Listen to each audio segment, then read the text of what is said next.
If you want to learn how to gain insights you can act on and solve business problems with data, all while building a data-driven culture at your organization, sign up for Pragmatic Institute's new course, Data Science for Business Leaders. Find out more at pragmaticinstitute.com/data.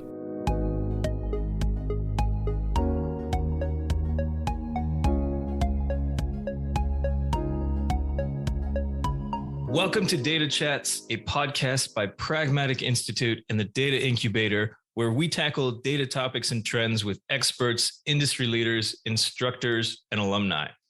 I'm your host, Chris Richardson, and today I'm sitting down with Charles Wheelan, Senior Lecturer and Policy Fellow at the Rockefeller Center at Dartmouth College, and author of several books, including Naked Statistics, Naked Economics, and Naked Money. All three I have read and highly recommend. That's how I got interested in Charles' work.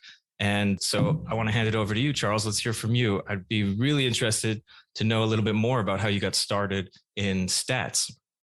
It was accidental, if you could describe it that way. In part, after I accidentally got involved in writing a book about economics.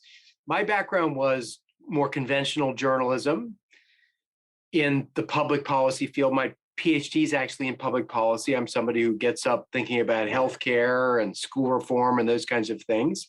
Most of my economics classes and all of my stats classes were in grad school, and they were taught in a public policy program always with an eye toward solving problems. And that's, I think, what's going to intersect with your listeners. Don't just give me economics because you love the math and the Greek letters. Tell me how it solves or informs something I care about. Mm-hmm. That was how, and when I wrote for The Economist as a journalist after getting my PhD, while I was doing that, I got a side hustle, I guess we would call it now, teaching economics and finance to journalists at the Medill School of Journalism. I assumed naively that there were books out there that would be appropriate for non-experts on economics.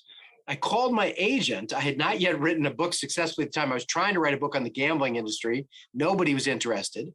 I said to her, I need a book on economics. I'm teaching these journalists. They don't want to do a lot of math, but they really need to understand the ideas. There was this long pause. She said, that book doesn't exist, but you're going to write it, and we're going to call it Economics for Poets. We changed the title, obviously, but that is the book. That was the audience. As I wrote it, I wanted people like my mother to understand why economics was so powerful. Not long after that, the publisher came to me and said, can you do the same thing for statistics? I was somebody who had literally, this is not exaggeration, torn a statistics textbook in half. And as you know, these things are not cheap.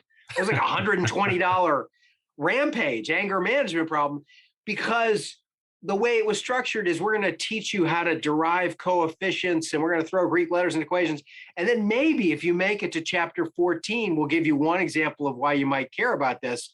And I thought that was insane. So I took the same approach as I did with Naked Economics. Let's start with why you should care about this. And it turns out with stats, once you understand the why and the intuition, what you're really doing, then you can back into the formulas actually relatively easily. Yeah. And I mean, that's the part I appreciated about your work, especially. It's funny that you say that because I was a journalism student for my bachelor's in Toronto, and we had this dreaded day where we were going to learn math for journalists. And thank you to Don Gibb, who was teaching that. And, you know, he put together some material, but I remember he put it together himself because there wasn't that book out at the time. And yeah, that was a dreaded day for journalists, including myself. We just didn't want to deal with numbers. That was for something else. We would have gone into a different field if we wanted to deal with numbers. But then, you know, as I like to think I've matured a little bit, I'm much more open to it, learning about it. And there's, I guess, less dread, especially with work like yours. And that's what I definitely wanted to talk to you about. I think it's very applicable to our listeners who are obviously interested in pragmatic solutions and getting things done, not just sort of the theoretical background of things. And I liked how you started off your book saying something like, this is for smart people who didn't take these courses. Exactly. And so, yeah, I wonder, maybe we can talk about that. So a lot of our listeners have different backgrounds. Some are in the more specific, like data, math, stats, might have taken those. But I was actually really surprised where I was working on a course for data analysts, and a lot of them were scared of stats. They had taken a course in grad school, or they just said they weren't comfortable with it. And they were data analysts, right? They weren't journalists, they weren't poets. And so there's this fear of math in general, and then the more theoretical economics. So how do we start to overcome that? How did you start to overcome that? I started overcoming it by first acknowledging I don't love statistics, I don't love economics. I love what economics and statistics can do for me. Mm-hmm. Right? Like I don't love road maps, but I really like going on vacation when you're driving. So here's this tool that's super powerful that's going to get you places you want to go. Mm-hmm. And so love it for what it can do, not necessarily for the beauty of the paper and the map and the binding on the atlas. And when the Economist reviewed naked statistics, this was actually a point they made. I think the opening line of the review was, most books on statistics are written by people who love statistics. This was written by Charles Wheelan, who doesn't necessarily love statistics. And that's the truth. So, I think my first admonition for anybody is pick up your head and figure out, like, what are you trying to do? Are you trying to make people safer? Are you trying to design better gun laws? Are you trying to sell more of your product? Are you trying to figure out who's going to, and then let's back into how statistics can help you. And, one question you're going to ask is, what data do I have? What data do I need to collect? But if you don't start with where you're trying to go, then the GPS is not going to be that much help. Yeah. And I think, at least in terms of like teaching and learning, which is where I'm focused right now myself, there's this idea that with YouTube and with all of these really accessible tutorials online in particular, you can figure things out once you know something, like once you know a goal or once you have an objective. But with stats, with economics, with these more general ideas, there's a lot more baggage to it, sort of, like it's not like, okay, I'm going to download a new program, I need to learn it, so I'll go on YouTube and watch a tutorial. I think there's that issue too, right? You realize, okay, well, first I need a little calculus behind me, then I need a little of, I need to go back to algebra. And then some people like myself need to go back to division and multiplication, right? Like you can't learn this in one tutorial. So Correct. What has been your strategy? Learn it in bites. And there are things that you probably might not have been exposed to. Like, you've got to understand what a distribution is. Mm-hmm. It sounds scary and standard deviation, this and that. But then when you figure out, all right, well, men's height is probably normally distributed. And you realize, the median height, I think, or the mean height is about 5'10". And mm-hmm. so then there are going to be some people who are 6 feet, some people are 6'5", a few who are 6'8". If you're like, I understand that distribution. On the other side, there are going to be a few who are 5'6", 5'4", 5'2". Like, okay, I understand that distribution. And then once you understand that distribution, you can start to understand why, if there are 11 people who are all 6'8" or higher, it's probably not a random occurrence. Mm-hmm. And then knowing that it's not a random occurrence from your distribution, you say, well, maybe that's the basketball team walking to the cafeteria, right? So you learn it in pieces. Mm-hmm. And again, coming back to understanding them and then kind of putting them together like Legos. Yeah. I think the intimidating part is, if you imagine that Lego scenario, right? It's like getting one of these advanced Lego sets and not really having good instructions, or if the instructions right, you just are there, dump them out of like the those box textbooks on the floor. Right. Yeah, exactly. Yeah. And I think, so it seems like something very specialized, even though we all deal with math, whether we want to or not. It seems like a very specialized discipline where people with economics PhDs can do it, but let's just not even try. Maybe we can start with the idea of the naked in your title. How did that come to be? But also, what does that reflect in terms of what you're trying to do?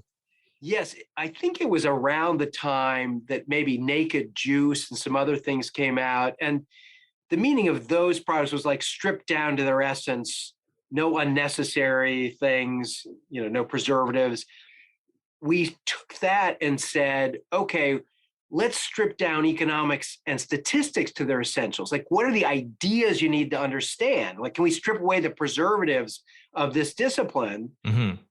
And that's really what the book's trying to do. Like, we're really going to get rid of any unnecessary math or anything like that, because the essence of it is so important. That, I think, was the philosophical underpinning of those titles. And then, of course, if you're going to write a book on economics or statistics and it's going to scare the hell out of people looking at it across from Barnes & Noble, you probably got a better shot of getting them to come to the table if it's got naked in the title. So there's there's a base motive here and a very elegant explanation, and they happen to fit together nicely.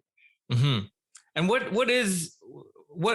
are those preservatives that you were able to remove? Like, how did you get to the core, and what do you recommend for people trying to get to the core of difficult topics like this? What was helpful for you? So you don't need to know how to derive a correlation coefficient or use matrix algebra, which is the underpinning, say, for regression analysis, because your phone can probably run regression at this point. I mean, any stats program.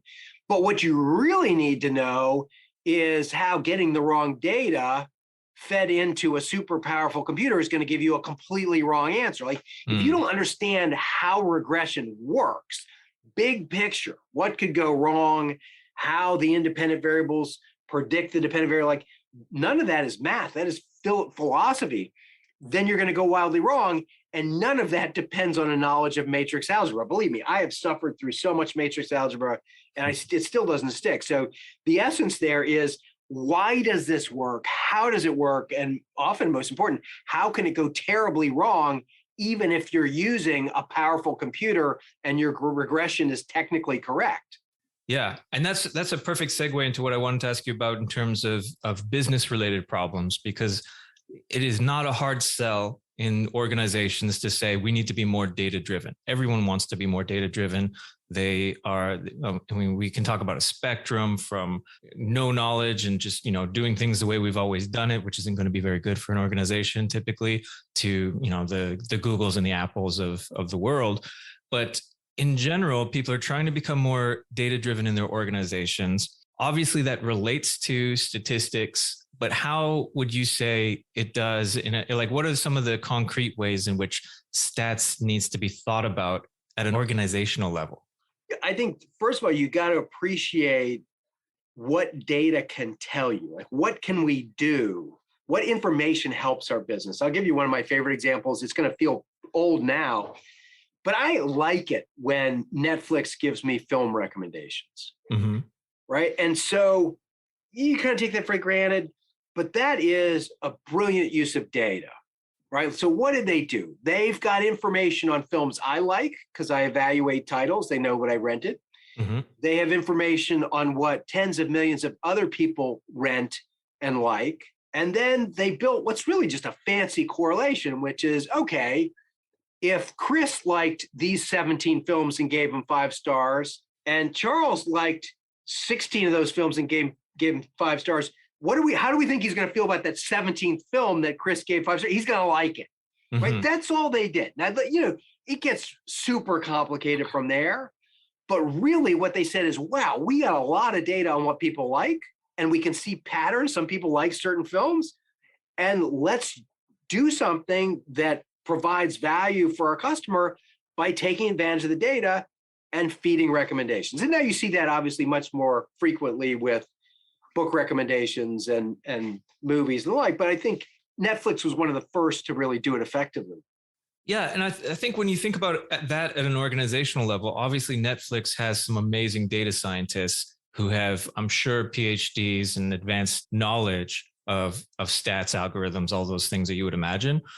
I'm curious what you think a good level or approach would be for people who are in product marketing, things that are not necessarily math related, but obviously that would help. What kind of ways would you encourage them to think about it? Because they're not going to be writing the algorithm, right? There are specialists who are going to be doing that. They don't need to read, I'm sure, even if they would enjoy it, naked stats or anything, because they have that knowledge, right? But for the same kinds of people who might really benefit from naked stats and these other books, how should they be approaching that in their organization? I think they conceptually need to answer a couple questions. One is, what am I trying to do? Like, what am I trying to predict something? Am I trying to identify something? Am I trying to predict fraud? Or what would I like to be able to do? And that may be, credit card fraud detection is a great one. I mean, I think just as a little side story here, like, I remember, like, my credit cards, I've used my credit cards in Liberia, Madagascar, crazy, and they don't get turned off. Like, I can charge things in rural Colombia and somewhere in the back end of Visa, MasterCard, they're like, yeah, this guy he's probably in rural Columbia. I went to Nordstrom in Orange County and they turned it off. Boom, like that. And the question is, okay, this is a guy who on the surface would appear to be far more likely to be buying a suit at Nordstrom, but no, their algorithm was brilliant. I don't live in Orange County. You don't usually buy a suit in a place where you don't live. The only reason I was buying a suit in Orange County was my luggage had been lost on a flight and I needed a suit that afternoon. So their algorithm was right. I was able to turn it right back on, but like, that's really powerful. And they also know where the hell I've been traveling around the world. Like, wow, this guy's been in 18 countries. Like, he's probably in that place. So what does that do? It doesn't inconvenience me when I'm in place. Like, I don't want to have to be turning it on from Liberia. And it really could have and should have protected me in Orange County. So like, you don't need to be a data scientist to understand we got to protect against fraud. And that's really good for Charles if we don't turn it off too frequently and we really catch it. Like, that's what you want to do if you're a credit card company. So the second question you want to ask is, what data do we have that will help us answer that question? Well, you've got all my charges for the last 20 years. That's what tells you I'm likely to be traveling around Africa. It's what tells you I don't live in Orange County. It's tells you I've never shopped in So you don't have to be able to do any statistics to be able to walk into a data scientist's office and say, look, I think based on what we know and what we're trying to do, we should be able, like you with your big brain, should be able to write a model that allows us to do this better. Yeah, I mean, that's a perfect example of things working well, at least for the most part. It sounds like you had to call your Visa card once, but no, it seems to be, those are examples, Netflix, fraud detection, of things that usually go pretty well. I'm curious if you have examples or thoughts on ways that organizations haven't used it well, maybe things to watch out for, cases that, are warnings to others, don't go down this kind of route when you're dealing with stats. Yes, if your data are not representative of what you think you're trying to represent, then anything you do with the data will be wrong. I'll give you an example from polling, right? So you may or may not be polling customers, but certainly we look at political polling and your sense is it's getting worse, and you're right. Like, increase, if you watched what the polling showed in the second round election in France, they were showing it to be very, very close, and Macron ends up winning by 12 or 13 points. The polls were way off, and clearly with the presidential polling, they've been way off. Here's why that is the case. It is not about the models they're using. It's not because the people doing the math are making errors. It's because the data that we're getting on which we're basing these conclusions are increasingly unrepresentative of the public. Interestingly, back in about 2011, I'm here at Dartmouth College, we had the then editor-in-chief of Gallup come up, and he predicted this. He said, look, we are systematically getting worse at what we're doing. Here's why. Most people now have caller ID on their phone. 20 years ago, they did not. So everybody answers the phone. Now caller ID means many of the people we call aren't answering, and the people who do answer are no longer representative of the population. Most people now have at least one cell phone, more than one, which means we don't know if you were calling your cell phone or your landline. It used to be that every household had a landline. That was it. We don't know. A more subtle point is, even if our sample's off, back in the old days, we could say, wow, we don't have enough 212 numbers. Those are all the people in New York. We need more through it. Your area code actually was where you were. Now I'm still got a 773 number, and I've been living in New Hampshire for 10 years. So we can no longer tell if our sample is skewed. So, and then you throw in, one of the complications around Trump is we discovered people are less likely to tell the truth when it came to that. And so now we're having trouble getting a representative sample. They won't answer the phone, and we don't know if they're telling the truth, right? That's all a data collection problem. That is not a math problem. So I think you ask yourself, we got all this great data. Is it just the people who wrote into us, in which case those are the people who are really happy and really upset, but the people who are just using your product quietly aren't represented? So that has nothing to do with your statistical methods and everything to do with the level of representation of your data. Yeah, no, that's a great point. I mean, at Pragmatic, we talk about the noisy 20%, right? Those are the people that will call, that will respond, that have a lot to say. Yes. And while that's not invalid, it's also not usually representative. I wonder if there's some statistical ways or approaches that you might start thinking about dealing with that. Because yeah, there's usually a lot of data on that noisy 20. Especially if you're relying on people to call in or to do whatever, right? But it's really frustrating because you want to make products in general, generally speaking, for a much more diverse group than that noisy 20. They may even be the opposite of what the other 80% are thinking, right? Because the happy, let's say they're happy 80%, they're not calling in, they're not complaining. And so if you changed it for the 20, then suddenly 80% would be unhappy. Yeah, what are some techniques that you might want to approach that situation with?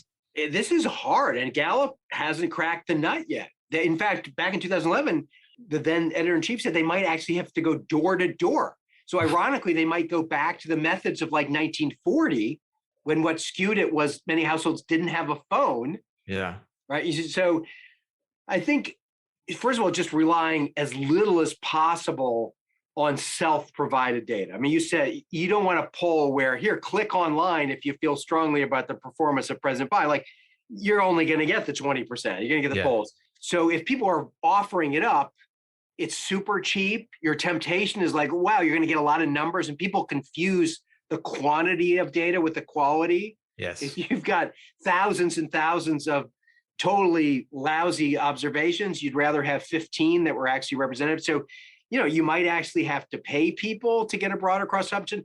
The gold standard is random selection. So if I've got sales data, here are 10,000 people who bought my product last week, I'm going to randomly select customers, and I'm going to try and get feedback from all of them. Mm-hmm. Right now, it's hard to get a hold of them, which is why people increasingly, Nielsen will pay you money to do things. A really good polling firm, if they elect Chris Richardson in their sample, they're not going to let you loose. I was actually picked as a Nielsen household on the ratings. These people are ferocious. I mean, first they send you something in the mail, you throw it out. Then they send something in the mail, and it's got like $1 bill, and it says, thank you in anticipation. You keep the $1, you throw the rest out. Then they call you, you let it go to voicemail. They call you again, they're like, we're going to keep calling you. So you finally answer, and they say, it's really important. And eventually you fill the thing out. But if you're doing a survey on the cheap, you're just going to move on and say, oh, who will respond? And at that point, your survey has lost validity. So you're going to have to spend some money. You're going to have to be perseverant. And you're going to have to do some kind of what we would have described as kind of old-fashioned shoe leather. Yeah. And I think, you mentioned it exactly, right? There's this push for data, but there's not always the same push for quality data, for quality sampling, or whatever the issue is that you're trying to tackle. Have you seen places make improvements, like short of the Nelson stalking you? It sounds like, yeah, definitely. You wouldn't want everyone to do that. I wouldn't want anyone to do that, really. But I understand the importance of sampling and getting accurate information. What are some of the things that we can think about in the future, especially organizations trying to deal with these issues? I think on the online ads, although often they invade our privacy and have other issues, I see them getting better and better in ways that approximate kind of what Netflix was doing. I find to a stunning degree that the ads targeted to me on Facebook are actually pretty good. I mean, when I look at like the percentage of things that I've bought and not regretted buying, wow, that blue cashmere sweater is kind of what I was looking for. Why? Because they got my search history. They saw I bought the purple cashmere sweater. I'm actually amazed by the ability to which they've been able to piece together my other purchasing habits. And I don't mind that, because they're directing me to a place that I might not necessarily find. Now, they're kind of dumb in that when I buy a pair of golf shoes, I then get ads for golf shoes for another 7 years. And it hasn't processed like when you buy once, you're not going to buy anymore. So they're both smart and dumb at the same time. Mm-hmm. A person who knew that I bought them would just scratch the ad. So I think you can continue to do what we're doing well around these associations and correlations while trying to get rid of some of the really silly rough edges. If your organization wants to leverage data to drive success, explore Pragmatic Institute's training offerings. We provide individuals and teams with actionable guidance, hands-on practice, and a business-oriented approach so that they can solve problems and propel decision-making with data. Find out more at pragmaticinstitute.com/data. Yeah. And I think, as an organization, especially larger organizations that are trying to help develop their teams, help develop their strategic outlook and share those in whatever ways they can, they want to be more data driven. They want to, I think, I haven't heard it as much, but I think it's implied that they want to be more stats driven or math driven, even if they like those are intimidating terms. So I don't think they're used as much, but you can't really be data driven without those things. What kind of things would you encourage people to do? I'm sure that it sort of came up as you were researching and writing. As you said, once you strip things to their essential use, then it's easier to see what we should and shouldn't focus on. How do you think organizations might want to train or think about training people, improving their knowledge of data, stats, these kinds of things that you've tackled? So what I'm going to talk about here is attention, because the first thing we want organizations to do is figure out what matters, and then measure it, right? So if you want you're an insurance company, you want your customers to be happy, you want to be measuring how happy they are with the transaction. Mm-hmm. There's the old aphorism that you can't, you can't manage what you can't measure, right? So let's get better at collecting data. And if you think back to Moneyball, which was really a game changer in this field, the reason that Billy Beane was so successful with the Oakland A's and using stats was he replaced real data with just kind of hunches. And the scouts used to assume that batters who took walks weren't very good hitters. Well, it turns out if you get on first base with a walk, you know where you are? First base. It's the same as if you blasted it against the wall. People, batters who take walks tend to score a lot of runs. So they said, wait, what do we care about? Runs, winning.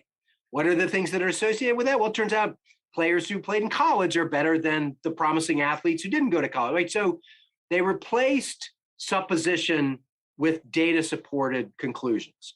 So do more of that. Here's the danger, which is it's very hard to reward people on metrics without distorting their behavior in ways that can be quite pernicious. I've worked with this for a long time because I teach an education policy class, and standardized test scores are the classic example, right? What do we want kids to learn? That's very important. We want them to be proficient. We're going to test their proficiency. There's nothing unreasonable about that. But as soon as we do that, we now set in motion a series of distortions that range from teaching to the test, which is no bad. If you're being tested in subtraction and you teach kids subtraction, that's good. Yeah. But I've read papers where kids can do subtraction when one number is over another, 7 and minus 4, draw line 3. But when you put it horizontal, 7 minus 3, they don't even understand what it is. So what have you done? You've taught them to like a mechanical process. Yeah. There's the famous Atlanta cheating scandal where they were getting, I think schools were getting rewarded for positive test scores. This one's kind of interesting because the cheating was detected using a statistical algorithm. So it was statistics gone right and statistics gone wrong. But in the end, they were just changing answer sheets because there was so much at stake. I'll give you another example that was more well-intentioned, harder to predict. The state of New York wanted to provide information for consumers around healthcare quality, in particular around cardiologists. And you think, all right, well, you want information about cardiologists, and one seemingly important benchmark is the mortality rate. What proportion of this doctor's patients die? Yeah. They made this information public, and that's it. Like, they didn't sanction anybody, but immediately it changed behavior. Cardiologists said, look, I'm going to be evaluated on this mortality rate. I really don't want to take these very sick patients because they're more likely to die. So what did you do? You tried to help consumers, and in the process, you made it harder for the sickest people to get a cardiologist, right? So I think there's this tension, and it's going to depend on what you're doing, between using data to good effect and then changing people's behaviors in ways that they manipulate the statistic, but not the behavior, and maybe even in ways that are inimical to the behavior that you're trying to encourage. Yeah, I mean, the cardiology example was so fascinating from your book because I hadn't heard of that, but on some level it makes perfect sense, right? But don't take sicker people, take the easiest possible cases because your stats, that somebody's going to be looking at your stats. And I think we see this all the time also in sales and marketing, right? Is that you'll sell to the easiest salesperson or the, whatever the case is, you'll discount because if they're not measuring discounts, you'll just discount like crazy because then, so we have these cases. Yeah, or we're going to overpromise and I'm going to get my quota and then someone's going to have to install the software. I've been motivated by this quota, which is both price and quantity. Like you think you're getting it right. And then you go to install and the customer's like, but they told me I'd be able to fly. Well, no, right? Yes. So that's a very good example. Yeah. And so as we start to think about, what we've seen in the past, I wonder if you can set any frameworks or expectations for where we might want to go as organizations, and that can be in diverse fields. What are some of the ways that you see people better using or better thinking about stats, data, and related subjects, like making improvements? Yes, I think sometimes less is more, going deeper and more expensive as opposed to some superficial summary. So increasingly, every time I take my car to the dealer, I buy a bagel, I get this little survey. How did I do? 1 star to 5 star. And, there's some marketing person there. Our customer's important. Well, there are 2 things. One is I'm tired of these things. Yeah. So you've just kind of annoyed me. And second, the Honda guy's gaming this too, because he's sending me an email saying, I'd really like 5 stars. And I'm not sure Honda's acting. And I feel, well, he seemed nice enough. The service was fine, but nothing, I don't want to get him fired. And so increasingly, I think what Honda's getting is useless. Whereas if they spent some money and selected a smaller number of customers and maybe paid me $50 or gave me $100 off my next service and went in more depth, I'd give them 20 minutes of my time instead of 3 seconds. Yeah. They might actually learn more about that customer experience, which is in some ways more old-fashioned, but I think probably more meaningful. If we go back to, say, the test score example, first of all, you want to make sure your metric is really measuring what you care about. So we want kids who are good at math. The best we can do is kids who are good at taking math standardized tests. Already, we've kind of lost some data there. Mm-hmm. But there are tests like the PISA test, which are much more expensive to administer, but they are long-form questions.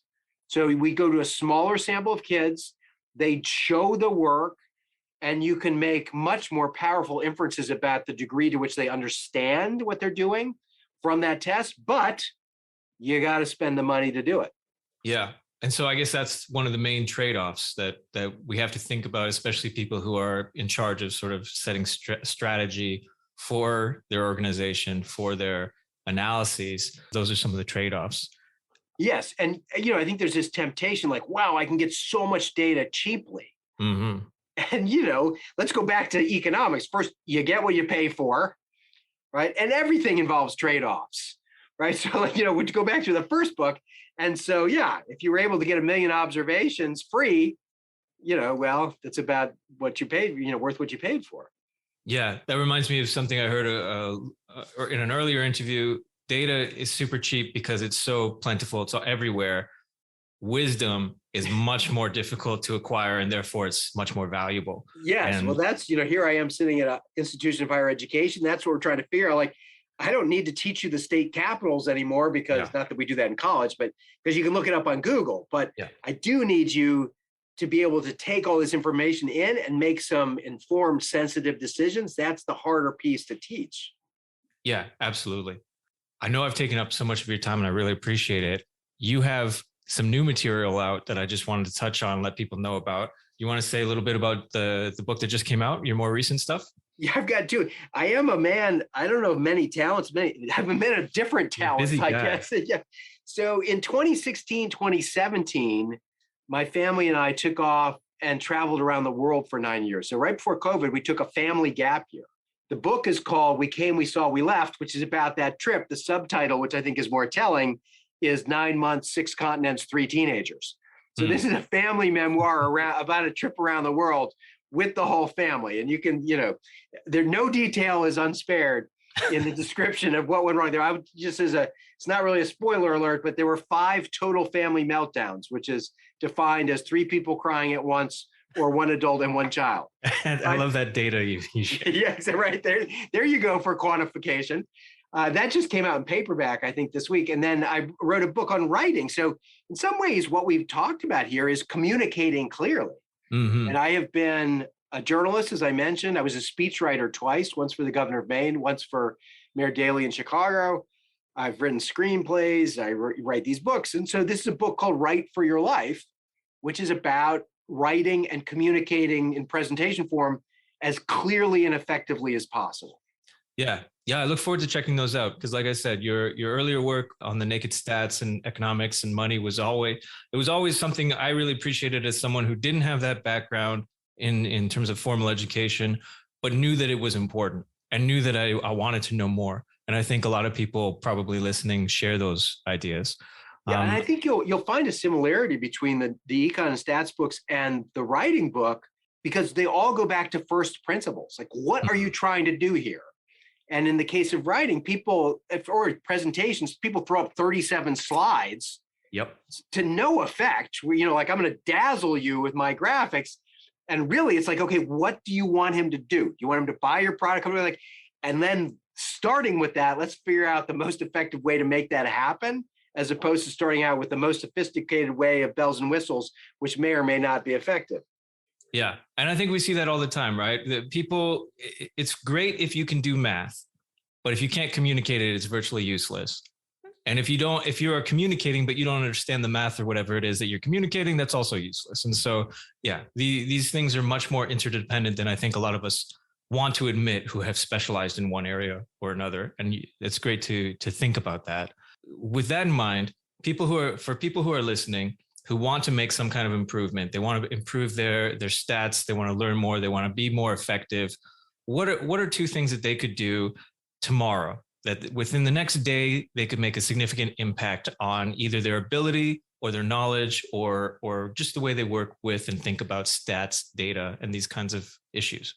The first thing is to just broaden what you read and are exposed to. I think in this media environment, we all fall into our silos. Mm-hmm. Social media is putting us in these silos. And it's amazing how much you can learn from things that might not appear superficially relevant. And you can be a connector. And I'll give you a perfect example of this. When I was at the University of Chicago, I taught some students who were joint degree students at the business school and the policy school. And I had one student I taught at the policy school. She came into class one day. We were doing something on aging and policies related to an aging population. And she just started laughing. And I said, well, what's so funny? And she said, at the business school, they think I'm a genius. And I said, well, we both know you're not a genius. You're perfectly capable, but clearly you find humor in this too. Why do they think you're a genius? And she said, because they're not thinking about the things that we're talking about, but they all have business implications. So when I walk back across the Midway and talk about the aging population, it's going to open a whole new bucket of business and entrepreneurial activities. Mm-hmm. But if they're not exposed to that demographic trend, they'll never see it. So she said, all I do is walk across the Midway and say what they're talking about on the other side. And everyone thinks it's great. So, be that connector. Yeah. And I think the second thing is when you see someone who's done something cool with data, like the example I had with them turning off my credit card at Nordstrom, which, by the way, made me happy because I was so impressed and because it was so easy to turn it back on. Ask yourself, how did they do that? Right. So like in the physical environment, people will say, how do they build that?